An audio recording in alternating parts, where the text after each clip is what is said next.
Shalom, bien-aimés dans le Seigneur, c'est l'heure de la parole de Dieu, c'est l'heure d'écouter encore ce que le Seigneur a à nous dire aujourd'hui. Depuis ces quelques semaines, le Seigneur veut parler à notre famille, à nos familles. Nous avons pris pour thème Christ dans la famille. Et je ne cesse pas de nous répéter que lorsque Christ est dans la famille, c'est toute la famille qui devient en Christ. Quand Christ prend le centre de la famille, tous ceux qui sont membres de la famille deviennent sauvés et découvrent qui est le Seigneur Jésus. Je ne saurais pas revenir sur chaque chose que nous avons déjà dit depuis le début, mais je me reprends à partir de là où nous sommes maintenant. Lors de ma dernière séance, j'ai eu à parler avec vous le dimanche passé en ce qui concerne comment développer des liens familiaux. Parce qu'on sous-entend toujours que quand on est une famille, bon, puisqu'on vit ensemble, puisqu'on arrive, on a le même nom, on va s'aimer, on va développer des liens. Or, ce n'est pas toujours ça. Et on a dû apprendre 5 éléments, 5 choses qu'on peut faire pour développer les liens familiaux. Et aujourd'hui, le but de mon message, ou le sujet de ce message, de ce sous-thème dans le grand thème, Christ dans la famille, c'est les combats d'une famille. Les combats d'une famille. Au pluriel, les combats d'une famille. Lisons la Bible. Dans Genèse chapitre 34, versets 11 à 15, une très belle histoire. Genèse 34, 11 à 15. Sichem dit au père et aux enfants de Dina, « Que je trouve grâce à vos yeux, et je donnerai ce que vous me direz.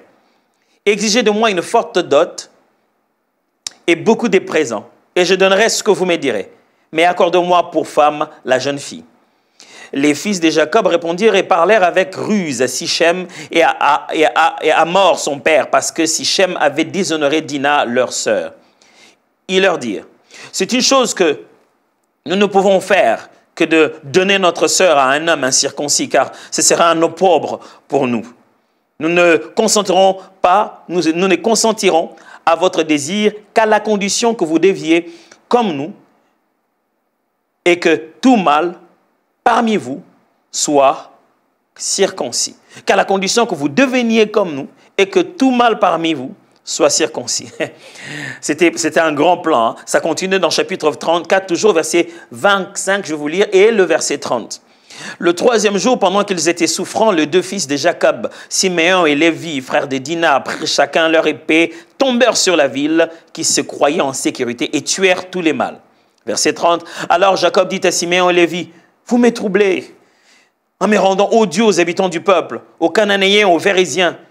Je n'ai qu'un petit nombre d'hommes et ils se rassembleront contre moi. Ils me frapperont. Je serai détruit, moi et ma maison. » Il s'agit ici de l'histoire d'une famille. Jacob, il a eu beaucoup d'enfants, vous savez. Il a eu autant de fils et une fille. Ce qu'on a l'habitude d'appeler les 12 tribus de Jacob ou d'Israël, ce ne sont pas 12 enfants d'Israël. Dans les 12 tribus, on a remplacé Joseph par 2 enfants à l'intérieur. Et ce n'est pas que les enfants de Jacob, on a incorporé aussi les enfants de Joseph pour faire les tribus d'Israël. Et Jacob n'avait pas que 12 enfants, il avait aussi Dina. D'habitude, on a tendance à parler des hommes, mais il avait aussi une fille.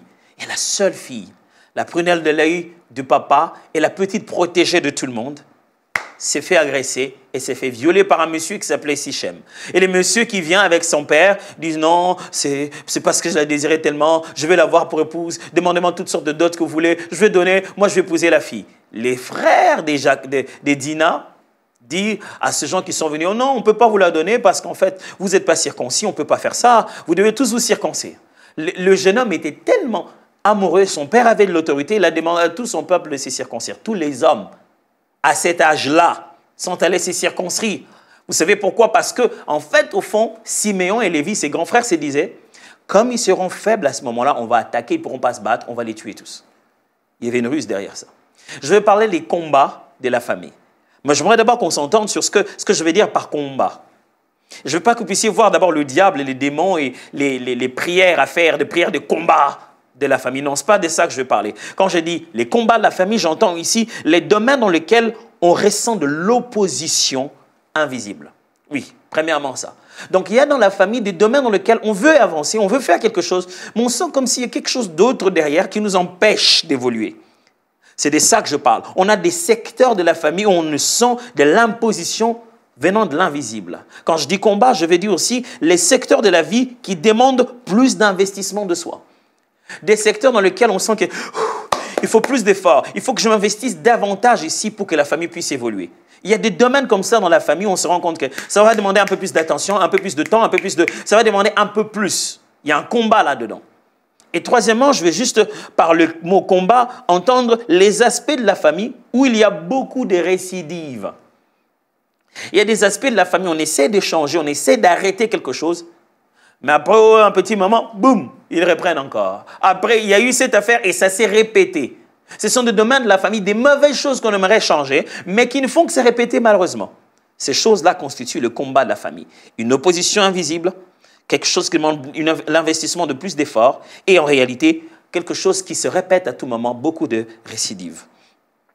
Alors, sur ce texte que nous avons lu, de Jacob, qui ne sait pas quoi faire, ses enfants ont échafaudé un plan en son insu, en demandant ça comme condition, je me disais peut-être Jacob se disait, bon, ce sont ses grands frères, ils ont été choqués. Je comprends qu'ils demandent quand même à la belle famille que tout le monde puisse, tout le peuple puisse se circoncire. Je pense qu'ils ont la douleur dans leur cœur. Le papa ne savait pas que le petit plan derrière la tête, c'était ça. Que lorsque les hommes seront circoncis et qu'ils passent là derrière pour les tuer tous. Le jour où c'est arrivé, le papa, il est perdu. Il dit, mais qu'est-ce que vous avez fait? Tout ce peuple va se lever contre nous. Les Cananéens, les Phérésiens, ils vont se mettre ensemble. Je n'ai même pas assez d'hommes pour livrer une guerre. Dans quoi vous m'avez mis là?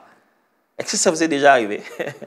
En tant que parent, en tant que membre de la famille, en tant que le parent, la mère, la seule mère de l'enfant, ou en tant que le responsable de la maison, vous dites, qu'est-ce que vous avez fait encore? Dans quoi vous m'avez encore mis là-dedans? Ça me rappelle les jours où j'arrive comme ça et je trouve que mes enfants, ils ont mis les choses sens dessus, sens dessus. Un jour, je travaillais, j'ai laissé mon ordinateur en partant, je reviens. Il avait écrit des trucs bizarres que je n'ai jamais vus dans l'ordinateur depuis que je le connais. Et je tourne vers mes enfants, je dis, qu'est-ce que vous avez fait encore? Ça fait mal, hein? Le papa s'est dit, oh, mais dans quoi vous m'avez mis? Il y a des genres de combats dans la famille.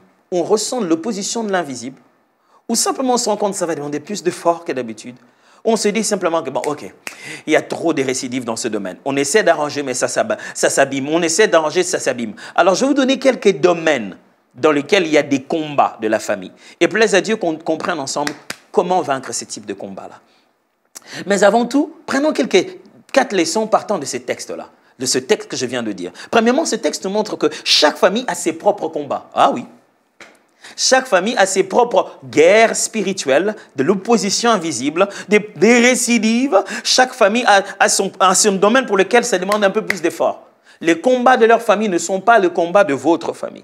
Deuxièmement, les combats sont à la fois internes et externes. Oh oui, quand je parle de combat ici, ce n'est pas seulement que quelqu'un a violé leur petite sœur ou la fille d'Ina, mais eux-mêmes à l'intérieur ont concocté aussi un plan à l'insu de leur papa pour tuer des gens.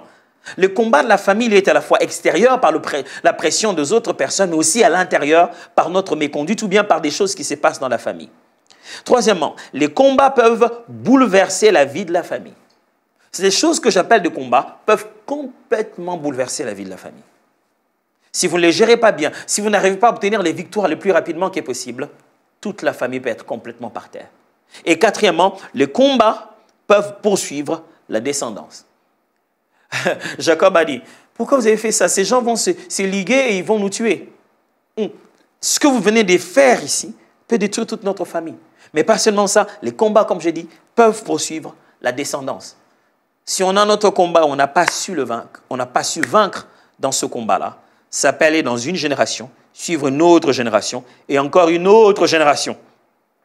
Et tout le monde répète le même combat et il est possible qu'il répète la même défaite. Je prie pour Dieu dans ta vie, que tu puisses gagner tes combats et que tes enfants gagnent leurs combats et que le combat que tu as gagné, aucun de tes enfants n'est encore à se battre. Que les ennemis que tu as terrassés ne se lèvent pas pour poursuivre tes enfants. Que tu puisses les terrasser à telle enseigne que même tes enfants et les enfants de tes enfants n'aient plus à répéter les mêmes combats que toi. Lègue-leur une victoire. Jésus nous a ligué non seulement un combat, il nous a laissé aussi la victoire assurée, parfaite. De ce que nous nous battons plus, nous donnons des ordres. Je prie que le combat que tu vis dans ta famille maintenant, le jour où tu vas fonder ton propre foyer, que ce combat-là ne te poursuive pas et que le combat qu'il y a dans ton foyer ne poursuivent jamais tes enfants au nom de Jésus-Christ. Ça, c'est ma prière que je fais pour vous. Alors, essayons de comprendre maintenant quels sont ces quelques combats. J'ai dit encore que la liste n'est pas exhaustive et que c'est très contextualisé pendant cette période par rapport aux familles d'aujourd'hui et par rapport à ce que dit la Bible aux familles d'aujourd'hui.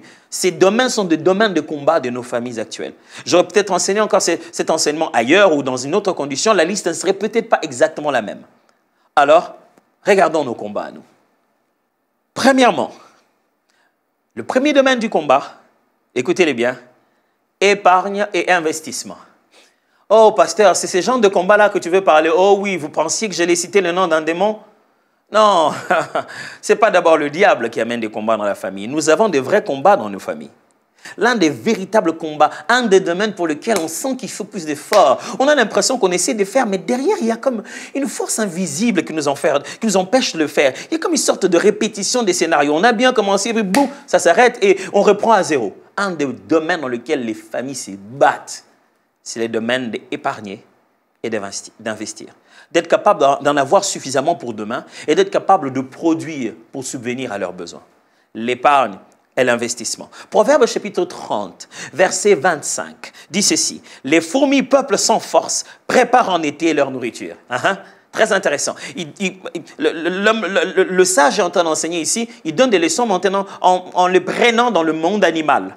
Il regarde les habitudes des insectes et des animaux et il utilise cela pour pouvoir parler aussi des principes que les hommes peuvent aussi appliquer. Il dit fourmis, peuple sans force, prépare en été leur nourriture. Il veut simplement dire fourmis, l'image ici de ceux qui n'en ont pas nécessairement beaucoup, qui n'ont pas tous les moyens, qui n'ont pas toutes les capacités. Il dit si quelqu'un est pauvre, qu'il est incapable, et si une grande population se fortifie par leur nombre, leur meilleure sagesse, ce serait d'apprendre à épargner. L'épargne n'est pas vraiment la première chose qu'on doit enseigner aux riches, mais c'est la première des choses qu'on doit enseigner aux pauvres. Mais le pauvre se dit, je n'ai rien pour épargner. Je n'ai rien, mais qu'est-ce que tu as mangé aujourd'hui? Qu'est-ce que tu as utilisé aujourd'hui? C'est le pauvre qui vit au jour le jour qui a besoin au moins de garantir un jour prochain. Proverbe chapitre 10, verset 5. Celui qui amasse pendant l'été est un fils prudent. Celui qui dort pendant la moisson est un fils qui un fils qui fait la honte. Donc, celui qui sait pendant l'été, pendant que tout va bien, pendant que tout fleurit, il garde quand même quelque chose en disant, quand tout va bien, il dit, c'est lui qui, lorsqu'il fleurit, lorsqu'il réussit dans ce qu'il fait, apprend à garder une partie pour demain, c'est quelqu'un de prudent. C'est ça la vie. Vous allez me dire, pasteur, je n'ai rien, mais il y a un petit moment où vous en aviez eu. Mais à ce moment-là, vous aviez cru que, enfin, maintenant j'en ai, je vais utiliser ça à ma guise. Non, quand Dieu nous donne comme ça, c'est le meilleur moment de garder quelque chose. Et dans les familles, l'un des grands combats, c'est réussir à épargner. Aïe, aïe, aïe, aïe, aïe. Quand je parle là, je ne veux pas que vous puissiez faire une guerre à la maison. Papa, maman, pas de guerre. Essayons de résoudre le problème par le dialogue efficace. Souvenez-vous de la dernière prédication. Alors, quel est le but ici? Je veux que vous puissiez vaincre ensemble ce combat-là. Que ce ne soit pas la faute de l'homme ni la faute de la femme. Mon mari, il est trop dépensier. Ma femme, elle est trop dépensière. Tout l'argent qu'on a, on n'arrive même pas à épargner. Le but n'est pas de se plaindre, de savoir qui a commis l'erreur. On doit s'asseoir et établir une stratégie pour vaincre ce combat de l'épargne, ce combat de l'investissement. Mon mari, tout son argent, il fait qu'investir dans les véhicules. Il a telle voiture, il a telle voiture. Bon, allez, je ne vais pas vous donner des leçons d'économie, mais nous tous, on sait que ça ne vaut pas la peine d'investir dans des passifs. C'est-à-dire payer de l'argent pour avoir quelque chose qui vous demande d'utiliser encore de l'argent pour l'utiliser. Je me suis répété, hein? Alors, payer avec ton argent pour acheter quelque chose qui te demandera encore d'utiliser l'argent pour pouvoir être capable d'user pleinement de la chose. Je donne un exemple. Vous payez une voiture. Quand vous avez une voiture, vous avez besoin de l'argent pour payer les carburants avant d'utiliser la voiture. Donc, vous venez de vous créer une nouvelle dépense. En ayant investi dans cette dépense-là une grosse somme, vous êtes créé encore une dépense régulière.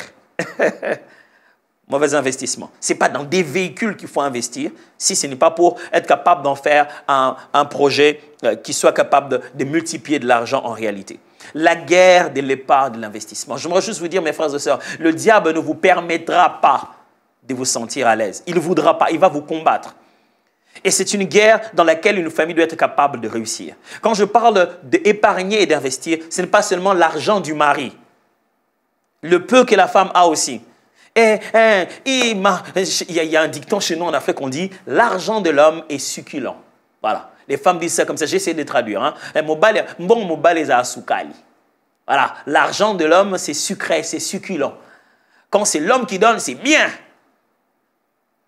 Mais il ne sera pas toujours fort. Il ne gagnera pas toujours l'argent. Mais les enfants grandissent. Vous en ferez quoi? Allez, une vraie famille doit apprendre à s'élever dans ce domaine qu'on appelle l'épargne de l'investissement et à gagner cette bataille. Commencez à investir.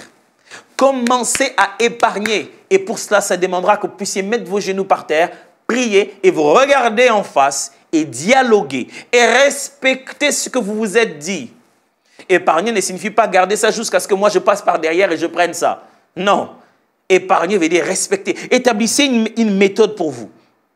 Quand je parle de la guerre dans l'épargne et l'investissement, je vais simplement dire qu'on ne peut pas épargner sans sacrifier, mes frères.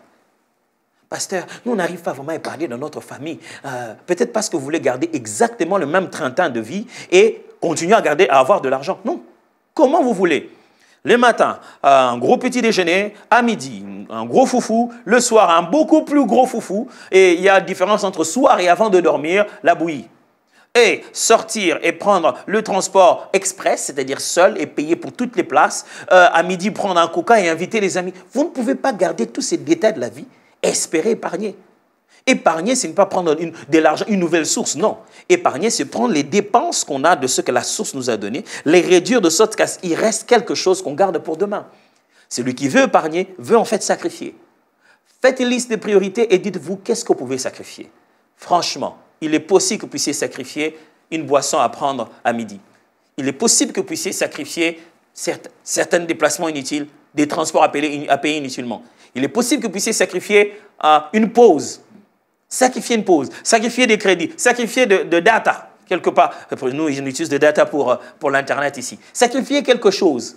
Sacrifier l'argent pour pouvoir faire une nouvelle coupe des cheveux. Chaque week-end, vous voulez changer la coupe des cheveux et vous voulez épargner.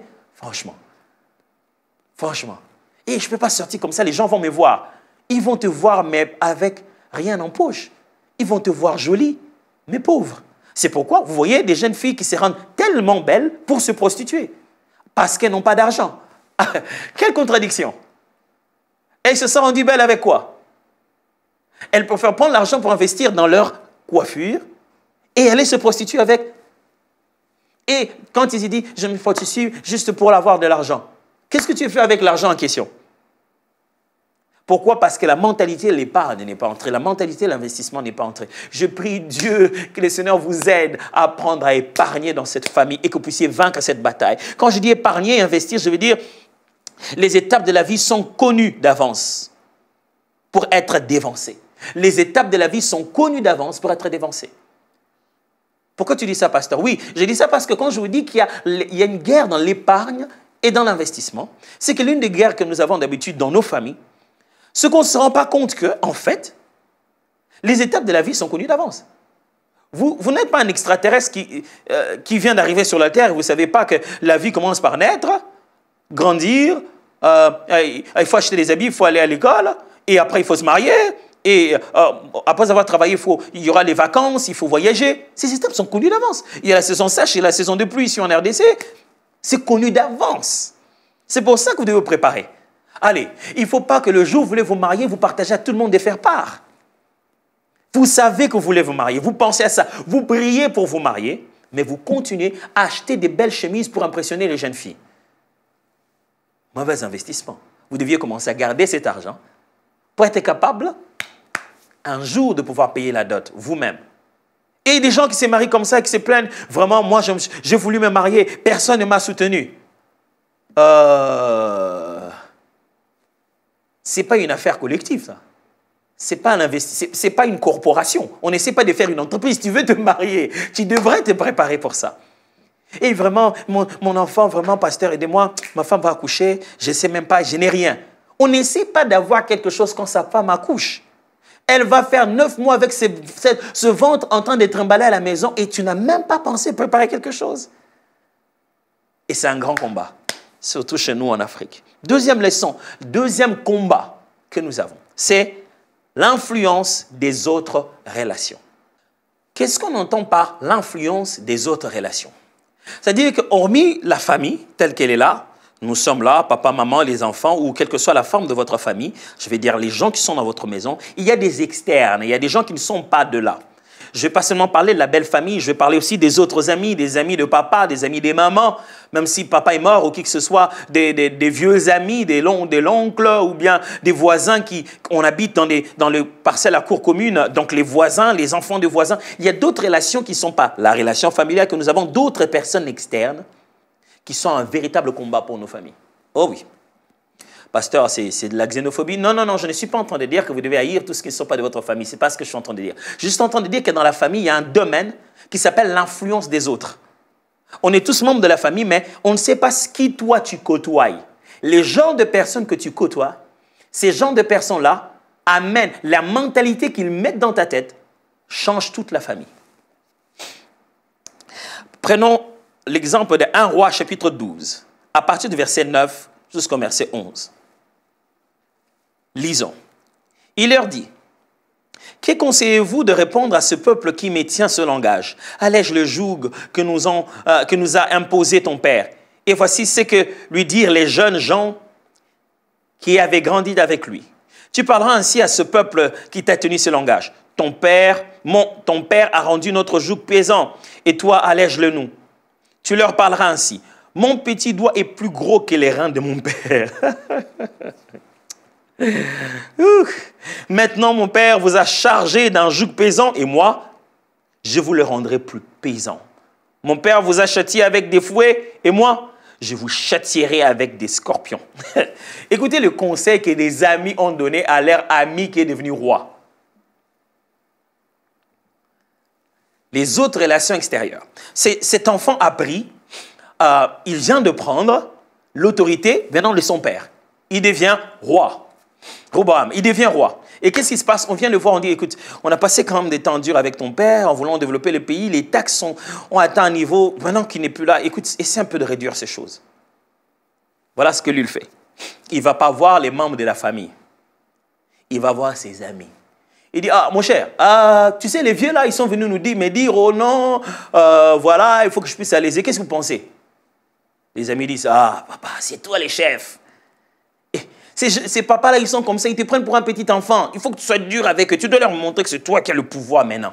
Quelle philosophie. Dis-leur, si mon père avait fait ça, moi je vais faire encore pire. Comme ça, ils vont te craindre. Ils craignaient ton père parce qu'il faisait des choses pareilles. Il faut que tu montes encore pour qu'ils te craignent encore davantage. Mauvaise sagesse. L'un des grands combats dans la famille, c'est comment faire en sorte que les enfants, quand ils sortent, dans leur tête, une autre sagesse impure n'y entre pas. Ça, c'est un grand combat. Comment me battre pour mes enfants, comment je vais surveiller les choses auxquelles ils vont croire? Comment je vais surveiller les pensées que les collègues, les amis vont mettre dans leur tête? Comment je vais veiller sur ce que les collègues de ma femme au boulot lui mettent dans la tête? Ses amis de Moziki, ses sœurs avec lesquelles il rentre de l'église. Comment je vais veiller pour savoir ce que les collègues de mon mari mettent dans sa tête? Dans la famille, il y a tellement d'apports extérieurs qui bouleversent l'équilibre intérieur et qui nous fait perdre complètement notre direction. Quand je parle ici de l'influence extérieure, je vais juste dire que toute sagesse n'est pas bonne pour nous. Ah oui, mes frères, on doit l'apprendre. Toute sagesse n'est pas bonne pour nous.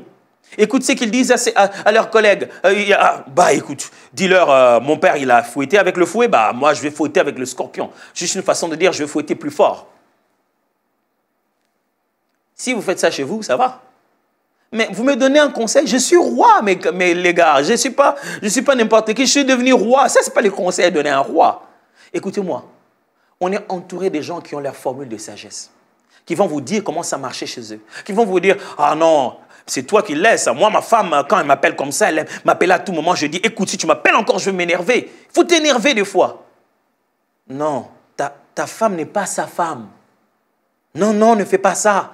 Ton mari n'est pas son mari. Ton père n'est pas son père. Vous n'êtes pas obligé de prendre n'importe quelle sagesse. Faites attention. Je prie Dieu pour qu'il protège le membre de votre famille afin qu'il ne ramène pas dans la maison des choses qui vont vous détruire. Ils ne le ramèneront pas parce que c'est un papier ou c'est matériel. C'est dans leur tête, ça forme leur mentalité. Que Dieu protège votre mari, vos enfants, votre femme, vos grands frères, vos petits frères. Que le Seigneur le protège de pouvoir amener quelque chose de destructrice dans la maison. Quand je parle de l'influence extérieure, je vais simplement dire, les autres ne vivront jamais les conséquences avec nous. Oui, c'est ce qui s'est passé dans ces textes.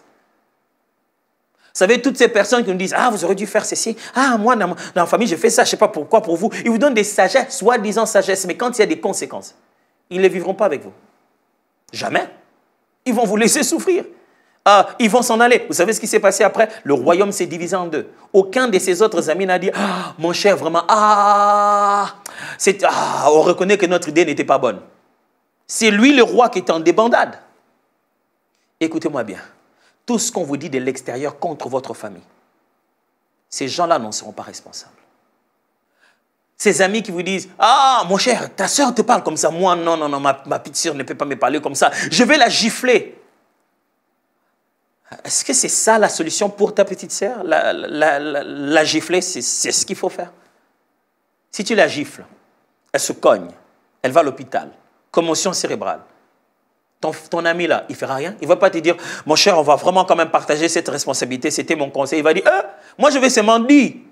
Vous ne savez pas comment les gens se dédouanent. Hein? Il dit, moi je vais seulement dire, il n'était pas obligé, moi je vais parler de moi. Moi c'est comme ça, ce n'est pas chez moi. Alors s'il vous plaît, n'amenez pas n'importe quoi dans la famille. C'est un grand combat. Protégez votre famille de mauvaises choses qui entrent dans votre tête. Ah, j'aimerais le répéter. Protégez votre famille de vous, de ce que vous devenez et de ce que vous entendez. Protégez votre famille de vous, de quand vous devenez une porte de philosophie étrangère. Protégez votre famille de ça. Alors, le troisième domaine du combat ici, j'espère que ça continue à être édifiant, n'est-ce pas? Vous êtes toujours là, hein? Ça continue à être édifiant? Ok, c'est bien, je suis content. Alors, continuons. La troisième des choses qui est un domaine de combat de la famille. Souvenez-vous, nous sommes en train d'apprendre sur les combats de la famille. La réussite de chaque membre de la famille. Oh, ça c'est un combat. La réussite de chaque membre de la famille. Dans la famille, on se bat pour que tout le monde réussisse. Et vous savez, je vis ça dans les yeux de mes parents, dans les yeux des autres parents aussi. Quand ils sont là en train de se dire, ah, un tel au moins a réussi, on aurait bien voulu qu'un tel réussisse aussi. Ah, celui-là s'est marié, on prie Dieu pour que l'autre se marie. Ça devient un vrai combat. On n'élève pas des enfants pour qu'il y en ait certains qui réussissent et d'autres qui ne réussissent pas. Non, on voudrait que tout le monde réussisse. Et c'est un grand combat. Dans une famille, on fait tout de son mieux pour que quand il y a bonheur collectif, que tout le monde puisse en jouir. On se bat. On prie, on fait des jeûnes, des retraites, on envoie des gens dans les écoles, on fait du lobbying. Mon frère, il est petit frère, il est le grand frère, il est le conseiller. On fait tout parce que l'un des grands combats, l'une des choses pour lesquelles la famille fait beaucoup d'efforts, c'est que tout le monde puisse réussir. La réussite de chaque membre de la famille. Genèse chapitre 49, versets 1 à 9, montre comment Jacob est en train de bénir ses enfants. Et dans sa bénédiction de ses enfants, il est en train de décrire en fait leur destinée. Et les destinées sont différentes. Je ne vais pas tout lire, je vais juste nous mettre dans le contexte. Jacob est en train de bénir chacun de ses enfants. Et il parle de leur destinée. Il parle de leur réussite, de leurs échecs. Certains sont bénis, d'autres sont peut-être même, j'allais dire, maudits. Il se souvient de quelque chose qui s'est passé et il leur rappelle la malédiction qui viendra sur eux. Genèse 49, versets 1 à 9. Jacob appela ses fils et dit, « Assemblez-vous, et je vous annoncerai ce qui vous arrivera dans la suite des temps. Rassemblez-vous. Et écoutez, fils de Jacob, écoutez Israël, votre père. Ruben, toi, mon premier-né, ma force et les prémices de ma vigueur, supérieure en dignité et supérieure en puissance, impétueux comme les eaux, tu n'auras pas la prééminence, car tu es monté sur la couche de ton père, tu as essuyé ma couche en y montant. Siméon et Lévi sont frères, leurs glaives sont des instruments de violence, que mon âme n'entre point dans leur conciliabule. Que mon esprit ne s'unisse point à leur assemblée, car dans leur colère, ils ont tué des hommes, et dans leur méchanceté, ils ont coupé des jarrets de taureaux. Maudit soit leur colère, car elle est violente, et leur fureur, car elle est cruelle. Je les séparerai dans Jacob, et je les disperserai dans Israël. Judas, tu recevras les hommages de tes frères. Ta main sera sur la nuque de tes ennemis. Les fils de ton père se prosterneront devant toi. Judas est un jeune lion. Tu reviens du carnage, mon fils. Il ploie les genoux. Il se couche comme un lion, comme une lionne qui qui les fera lever? Écoutez, ça, c'est un père qui est en train de bénir ses enfants, qui parle de ce que chacun va devenir. Dans le grand combat dans la famille, on veut que tout le monde soit à l'aise, que tout le monde se retrouve, que personne ne soit sur les épaules des autres. On ne veut pas qu'il y ait des parasites. On aurait bien voulu que tous les membres de la famille soient équilibrés, qu'ils aient quelque chose à faire de significatif. Il n'y a pas une grande bénédiction, mes frères, si vous êtes dans une famille où tout le monde est à l'aise. Vous devez rendre grâce à Dieu. Vous êtes dans une famille où les gens ne viennent pas à la porte, où les autres ne dépendent pas de vous. Pas parce qu'ils sont fainéants, mais parce qu'ils se battent, mais ils ne réussissent pas encore à voir le bout du couloir. Alors vous devez bénir les seigneurs si c'est comme ça. Et si ce n'est pas encore comme ça, on va prier, on va se battre. Et on va comprendre la sagesse de ce que la Bible dit. Parce qu'on n'est pas responsable de ce que chacun fait de sa vie. Quand je parle ici du combat, de la réussite de chaque membre de la famille, je veux simplement dire que la réussite est individuelle, mes frères. On ne doit jamais oublier ça. Ça, c'est une chose qui arrive beaucoup dans la culture africaine. Et j'étais très étonné de voir que ce n'est pas que nous, les Africains d'Afrique, même les Africains d'ailleurs, des États-Unis, et pas seulement les Africains des États-Unis, même aussi les autres peuples qui ne sont pas africains. On dit que c'est très humain. On a cette tendance de croire, dans la famille, que quand quelqu'un réussit et que l'autre ne réussit pas, c'est lui qui ne réussit pas, et en train de dire que s'il est comme ça, c'est la faute de celui qui a réussi. Je n'ai jamais compris ça. Il veut dire, ah, j'ai des frères qui sont haut placés, mais moi je suis seulement comme ça. Si on est comme ça, c'est la faute de mon frère. Hein. Lui, il est si grand. Ma soeur, elle entre dans des grands bureaux, mais moi je suis là sans travail. Attendez. La réussite est individuelle. C'est pour cette raison qu'en Afrique, on a développé cette sensation selon laquelle laissez un membre de famille grandir, laissez-le être béni. Quand il va mourir, on va prendre ses biens. Franchement, ça, c'est pas de la sorcellerie, ça. Donc, tous les jours, tu viens chez moi, tu regardes ce que j'ai, et dis, là, le jour, il va mourir, j'aime cette veste. Donc, dès qu'il meurt, et chaque année, quand je ne meurs pas, tu te dis, ah, zut. Franchement, wow. Regardez les deuils en Afrique. Les oncles qui viennent prendre, ils disent, nous devons prendre les choses de notre frère. Ouf! C'est écœurant de croire que nous sommes le pays qui a 90% des chrétiens. Et ça, ce sont des chrétiens qui font ça. Pourquoi? Parce que dans leur tête, ils se sont dit, s'il a réussi, il a réussi seul. Il nous doit tout ce qu'il a réussi. Tout ce qu'il a eu dans sa réussite, on devait prendre ça. Ça devait être à nous, pas ses enfants. Nous sommes membres de sa famille, c'est nous sa vraie famille. J'ai même entendu des gens dire, toi tu veux te marier tôt comme ça, on n'a même pas bouffé ton argent. C'est quelle philosophie ça? Waouh! Quand je dis le combat, la réussite de tous les membres de la famille, je vais dire se dire, chaque membre de la famille a sa saison. Frère, dans la famille, vous devez savoir que Dieu ne nous bénit pas tous, ne nous visite pas tous au même moment. On a des saisons. Et ces saisons-là n'attendent pas nécessairement qu'on finisse les études et qu'on s'apprête à dire, bon, ok, c'est acquis la saison. Non. C'est pendant tout le parcours que Dieu vous donne en tant que parent la sagesse spirituelle de reconnaître la saison de chaque enfant. Il y a des gens qui ont atteint leur saison, ils étaient encore tout petits, c'est des petits enfants. Alors je vais vous donner peut-être un exemple séculier. Allez, oui, je vais quand même le donner. Regardez à quel moment on a eu Michael Jackson. À quel âge? On avait les Jackson 5. C'est à cet âge-là qu'on a commencé à développer le grand, c'est lui qui est devenu après le grand Michael Jackson.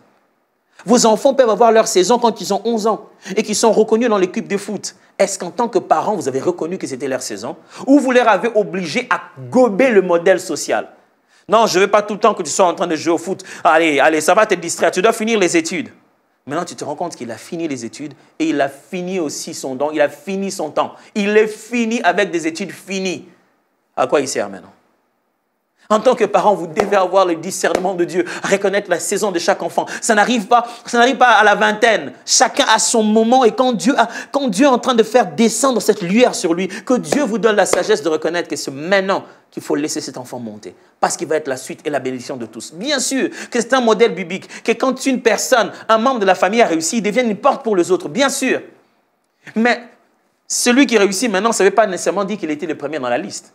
C'est peut-être les autres là, ça a commencé avec eux. Mais leur saison, ils ne l'ont pas bien compris. En attendant que leur saison revienne, tout le monde fait poids sur une seule personne. Alors, l'un des grands combats de la famille, c'est comment équilibrer tout ça. Que Dieu vous fasse grâce pour que chaque membre de votre famille qui a perdu sa saison, que Dieu lui donne une nouvelle saison. Et que vous sachiez, vous tous, comment fournir des efforts quand c'est sa saison pour qu'il puisse aller plus loin. Quand je parle ici de chaque membre de la famille qui doit réussir et c'est un demande de notre combat. Je veux juste te dire que la réussite collective doit être enseignée et cultivée dans la famille. Aujourd'hui, on dit, bon, nous tous on fait réussir, il fallait quand même toute notre famille puisse réussir. Vous avez fait quoi? Qu'est-ce que vous avez enseigné aux enfants en matière de réussite collective? Non. Depuis qu'ils grandissent, vous n'avez rien investi en eux pour leur faire comprendre qu'est-ce qu'on appelle la réussite de la famille. Vous les avez tellement individualisés que chacun d'entre eux est en réalité en train de vouloir réussir lui-même. Et quand il réussit lui-même, vous dites, mais pourquoi tu réussis seul? Tu dois penser aussi à tes frères. Tu devais lui apprendre à passer à ses frères dès les bas âges. C'est dès les bas âges qu'on apprend aux enfants qu'est-ce qu'on appelle la réussite collective. Comment prendre la coupe de l'un, que ce soit la coupe de tous. Comment prendre la réussite de l'un, en faire la réussite de tous. Comment étaler ce que l'un a pu, la porte que l'un a ouverte et faire entrer tout le monde à l'intérieur. Ça, la réussite collective s'enseigne depuis les bas âges. Et ça se cultive dans une famille.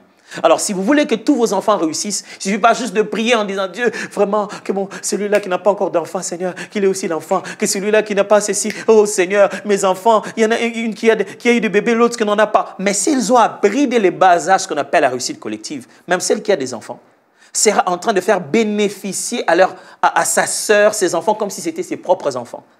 La relation telle qu'elle sera vécue, elle ne sera pas en train de dire « moi j'ai les miennes, toi tu n'en as pas ». Elle se sentirait comblée par ses neveux, ses nièces, ainsi de suite. Parce qu'on a appris ce qu'on appelle la réussite collective. Et la dernière des choses, c'est simplement l'un des derniers domaines du combat. C'est l'abandon de rôle de chacun.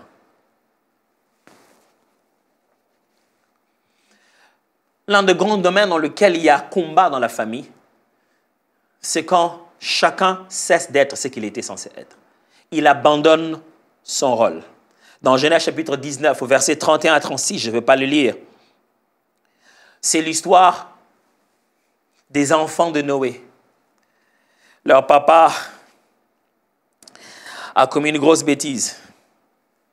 Il est allé boire du vin et les filles se rendent compte que voilà, papa devient vieux, on est tous seuls ici, il n'y a plus personne, comment on va faire? Ah, qu'est-ce que je ne dis pas, les enfants de Noé, les enfants de Lot. Il s'est dit, qu'est-ce qu'on va faire? On a brûlé là-bas, Sodome et Gomorrhe, qu'est-ce qu'on doit faire?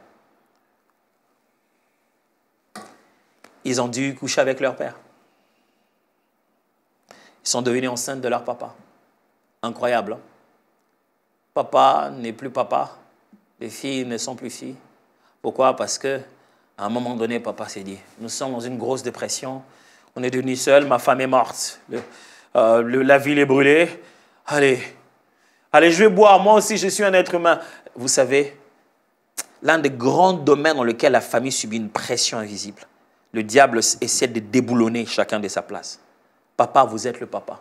Vous êtes un être humain, oui. Vous avez le droit aussi de vivre votre dépression, mais ne perdez pas votre position.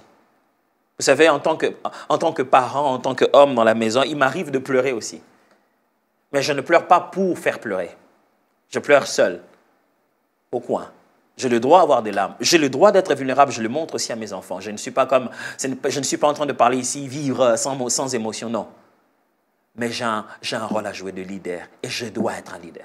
Madame, vous avez un rôle à jouer. Mon frère, ma soeur, vous avez un rôle à jouer dans cette famille. Quand on attend des enfants, on a besoin des enfants. Papa est devenu malade, il est devenu de plus en plus faible. Mais chacun sort. Hey, papa, je sors, hein, je suis parti. Mais personne ne s'occupe de votre père.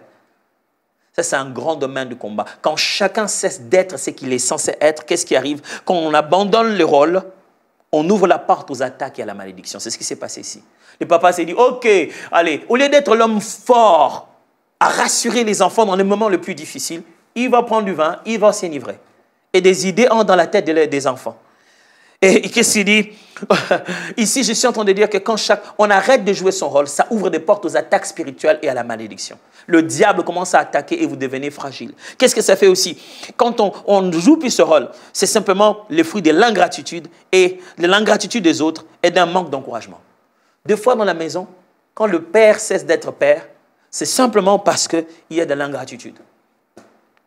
Tout le monde dit, hey, c'est toi le papa, c'est toi qui devais amener. Oui, c'est toi l'homme dans la maison, non? C'est toi qui étais censé faire ça. Ce n'est pas parce qu'il est l'homme qu'il n'a pas besoin d'un peu d'encouragement, d'un peu de bonnes paroles, d'un peu le tapoter à l'épaule et lui dire, c'est toi le lion de la maison, L'homme qui ramène le butin. Oh, merci beaucoup pour tout ce que tu fais. Tu te bats gravement pour nous, tu ne dors pas. Il dit, hé, nous, on ne va pas manger. Toi, tu n'es que là en train de travailler. Franchement, à un moment donné, il va en arriver là, il va dire, allez, ok, c'est bon, voilà, je m'en vais aussi. La femme aussi, la même chose. Elle a besoin de temps en temps qu'on s'arrête. On dit, hé, superwoman, un petit baiser ici.